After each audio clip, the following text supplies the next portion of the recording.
And welcome back, Math Masters of Room 503. Maybe closed. Room 503, time for concept development part 3. Let's get right to it. It says use mental math to divide and calculate a remainder. Let's figure this one out.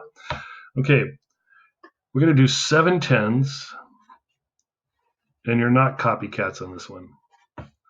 7 tens, 4 ones,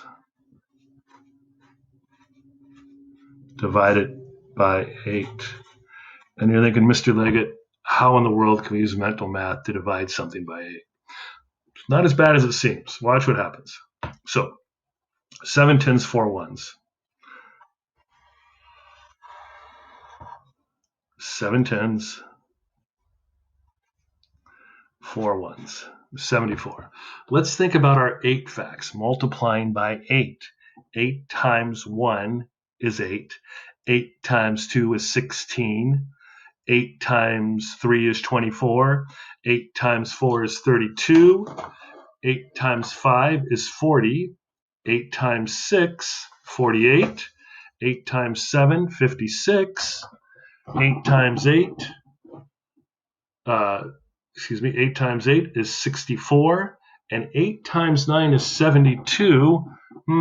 72. If I go 8 times 10, it's 80, which is greater than 74, so I can't do that. So watch what I'm going to do.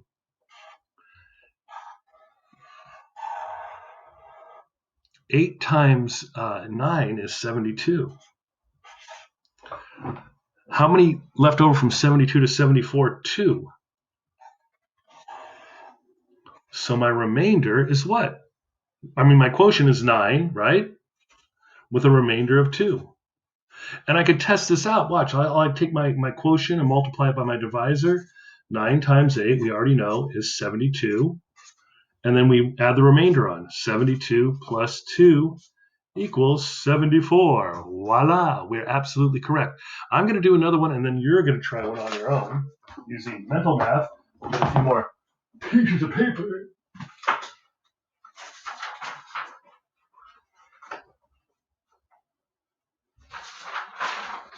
Okay, let's try another one. We're going to do 87. So you're not copycats here. 8 tens and 9 ones.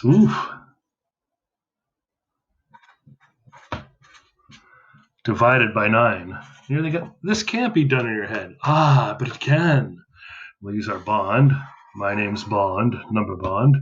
8 tens, 9 ones, and we're dividing by 1. So let's think about 9s, all right? And I'll go a little slower on this one. 9 times 1, 9.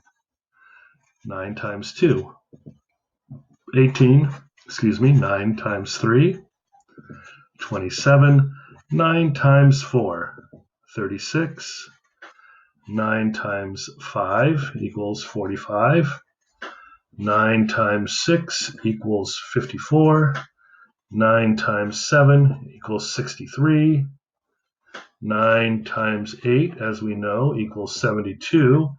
9 times 9 equals 81. 9 times 10 equals 90. Oh, too big, right?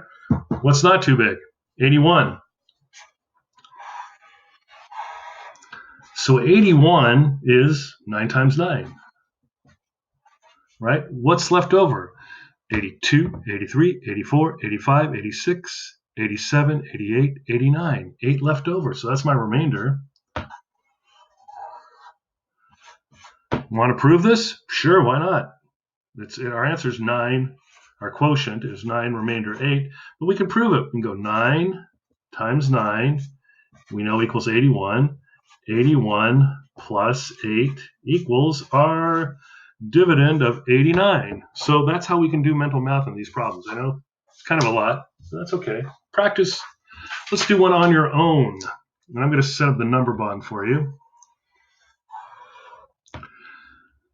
64 is going to be up here. And I'm not going to do that whole 6 tens, 4 ones things. We'll just do 64 divided by 7. What you need to think, 7 times a number that's not greater than 64. So you can use your multiplication chart if you need to. Okay. So give it a shot. Go ahead and pause the recording, and I'll sit here and twiddle my thumbs. And welcome back. Let's see how you did. Let's think about it. 7 times 10 is 70, right? So I know it can't be 10. What's 7 times 9? If we think back to our last problem, we reviewed that. 7 times 9 is 63. So 63 is pretty darn close to 64. So we're going to put a 63 here, and it was 7 times 9 equals 63. What's my difference between 63 and 64? Just 1. So my answer must be of 64 divided by 7 is 9, remainder 1. Don't believe me? Just check it out. 9 times 7 equals 63.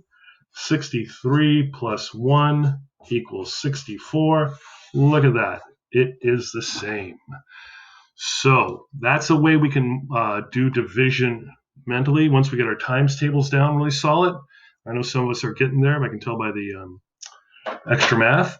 So that's that. Get out your problem set. That's what we're doing next. And I will see you in a little bit. Take this time. It was a lot of math. To go run around the house, do some jumping jacks, grab some water, some milk, cup of tea, whatever you're drinking, and come on back. Let's wait a little while, and I can